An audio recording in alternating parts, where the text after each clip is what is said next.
আসসালামু আলাইকুম গাইস, তোমরা সবাই কেমন আছো?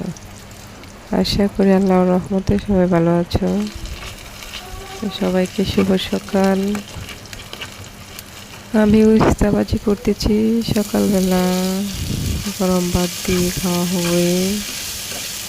তো উস্তাবাজিটা দেখতে কিরকম হয়েছে সবাই লাইক, কমেন্ট, শেয়ার করে অবশ্যই জানাইবা। আর আমার চ্যানেলটিকে সাবস্ক্রাইব করে পাশে থাকার সুযোগ করে দেবা।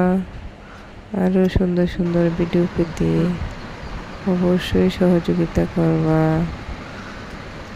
আর দেখতেই পাচ্ছ কীরকম হয়েছে তরকারিটা। আমার ছেলে মেয়ে খেয়ে অবশ্যই অনেক আনন্দ করতেছে। তো সবাই জানাবো কীরকম হয়েছে। আল্লাহ হাফেজ।